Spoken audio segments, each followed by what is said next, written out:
Assalamualaikum warahmatullahi wabarakatuh. Akkam nagaa fayyaadhaa hordoftoonni Superstar jala jirtan baga jiraatan baga irra deebiidhaan gara chaanalii kiyyaa nagaan dhuftan isiniin jedha. Warri arra jalqabaaf dhuftan Superstariin jedhama. Superstar subscribe gochuudhaan maatii kenna tahaan isiniin jedha. Arra waan nama gaddisiisu waan onnee nama cabsu lammiileen teenya ijoolleen teenya kan dhiheenya kana ibiddarra hafan Yaman keessaa Jabuutitti osoo dooniin imalaa jiranii dooniin garagalteen lubbuun namoota hedduu galaafatamtee jirti. Kuni waan baay'ee qalbii nama cabsuudha. Inni kun yeroo karaa Jabuutiidhaa dooniin imalaa turanidha. Viidiyoo gabaabduu tokko sooshaal miidiyaa irraa kaniin argee baay'ee tokko garaa nama nyaata. Wayita isaan gara biyya keenya galaa jirra jedhanii viidiyoo yeroo isaan waraabanidha. Galuudhaaf deemanii galaa qurxummii ta'anii hafan baay'ee tokko garaa nama nyaata.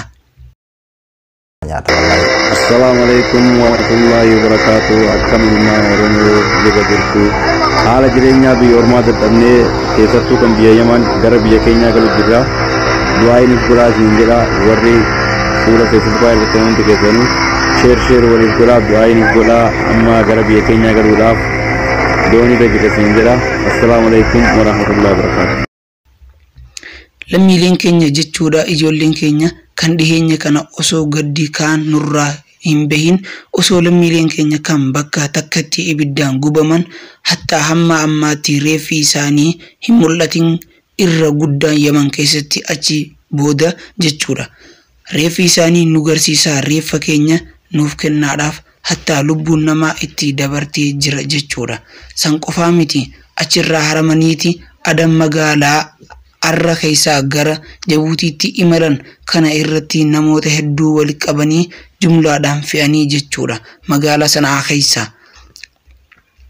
Amma ammoo jireenyi achi dadhabachuudhaan dur akka beekamutti dooniin tan biyyarraa gara Yamaniitti achi nama geessitu tan nama nyaattu amma ammoo jireenyi hammaatee gara Suudiis deemuun dadhabamee waan jiruuf doonii Yamanirraa kara Jabuutii qoranii osoo Jabuutitti as deemaa jiranii dooniin garagaluudhaan lubbuun namoota baay'eedhaa galaafatamtee jiraachuudhaas sooshaal miidiyaa irraa argineeti jirra.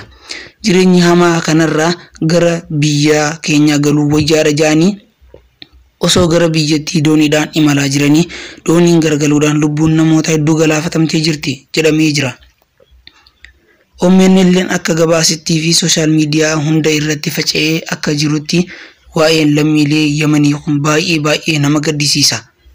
Waan baay'ee nama gaddisiisu as keessa ijoolleen daa'immanii fi dubartootaatu jira jechuudha.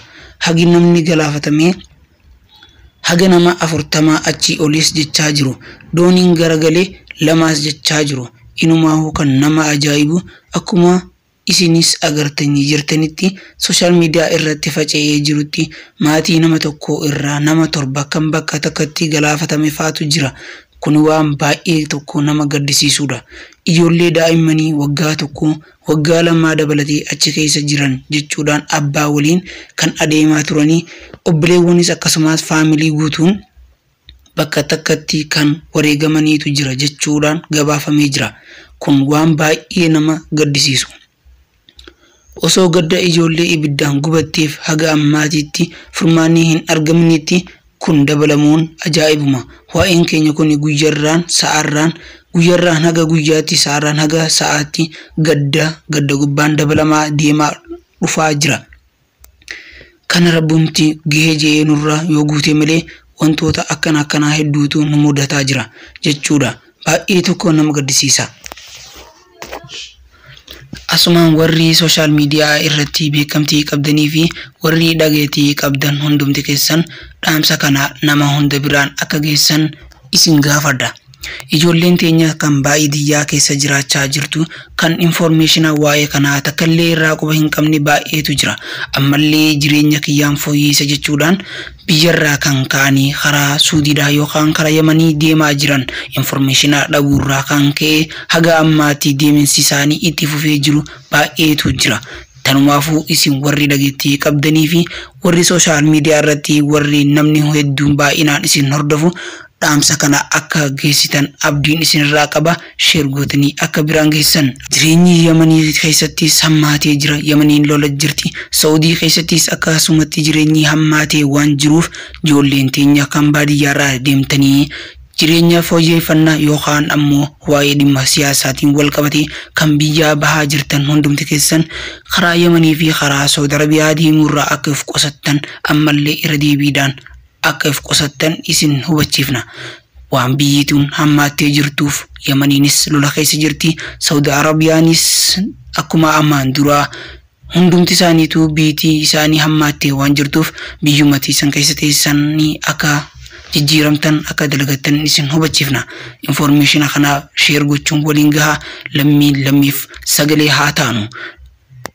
Assalamualaikum warahmatullahi wabarakatuh. Akkam ilmaa Oromoo jira jirtu. Haala jireenyaa biyya ormaa dadhabnee keessattuu kan biyya Yaman gara biyya keenyaa galu jirra. Du'aayinis godhaa siin jedha warri fuula Facebook irratti hundi keessanuu share waliif godhaa du'aayinis godhaa amma gara biyya keenyaa galuudhaaf doonii irra jira siin jedha. Assalamualaikum warahmatullahi wabarakatuh.